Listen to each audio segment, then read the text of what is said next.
sat and had a bit of a think. He got a glimpse of himself in the mirror there and thought, well, I don't know. I think I look rather decent. Across the bar, a girl sat with a soldier and said about Mr. Bowling, "There's that man who often comes in here. Doesn't he look awful? There's something about him." But over in Ebury Street, Victoria, the crowd thought he was marvellous. Queenie often said, "Oh, Law, I'm fed up. Let's ring up poor old Bill. He'll cheer us up. At least he's a gentleman."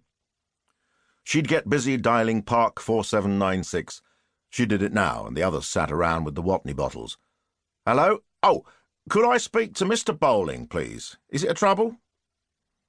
Only sometimes one of the other tenants answered the telephone instead of the maid, thinking it was for them, most likely, and they got snooty when it wasn't for them.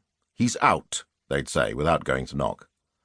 "I wonder if you could be so kind as to give a message when he comes in. It's Queenie Martin. He'll know. We'd love him to come over." Stumbling back from the Windsor Castle, Mr. Bowling went into number 40 and hurried up to his room. He was just beginning to feel pretty good. Regular practice during the Blitz had given him a pretty good head, and all that subsequently boring time in the ambulance service, until he got himself invalided out with his queer heart, so it needed a good deal now to feel really good. He told himself he felt perky. He was just beginning to get the feeling of being a bachelor again, and living alone in a room in the old way, which he so used to hate. A man married for reasons of loneliness, and so as to make love regularly, in his view, more often than for any other reason. Sometimes, if he was lucky, for money. If he was really lucky, he married for love. But there, some people had the luck, others didn't. He put on the light and sat on the divan, thinking, I expect I look rather nice sitting here. Rather quiet sort of chap, sad.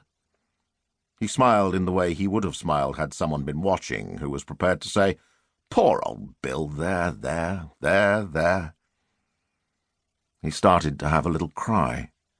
He cried into his thick hands. There were so many reasons for those tears. They started so very long ago. He thought, I'm not a sinner at all, really. No worse than the next chap. I'd help anyone. I jolly soon started in at war work. It was partly the change. We all liked change, and I got fed up with insurance. I never thought of this new line. Not then. Not until we got a direct hit and we got buried, and she started up with that awful screaming.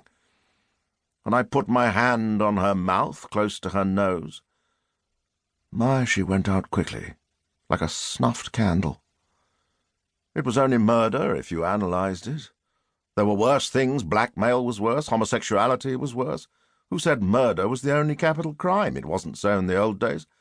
You got stoned to death for all sorts of things, poor old girl. But she was a cow, a real cow. What a cow she was. Poor old dear. And if it hadn't been me, it might have been the roof falling in. Who could tell? Anyway, it's between me and my God. And he thought, and for the first time I got a bit of money out of something. Insurance. I'd never even thought of that. The maid had done the pink curtains and the blackout. He was moving to the piano when he saw the note under the door. Queenie.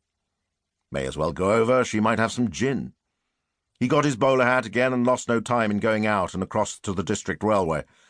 He found Queenie in the crowd, full of larks, all the services represented, military and civil defence, and hardly room to breathe. "Struth," he said, in his public school accent. "No air at all. I shall pass out." "You pass out," Queenie said. "Here, dear, have some gin. I saved it." Queenie's husband was tight and lay on the bed. He was a very boring man who had a job in the MOI. They all looked like him up there. There were a pair of twins, kids in the ATS. Mr. Bowling thought, I wonder what this crowd would think if they knew. And he thought, perhaps they will know soon. I'm doing my level best. But perhaps this train of thought was the gin.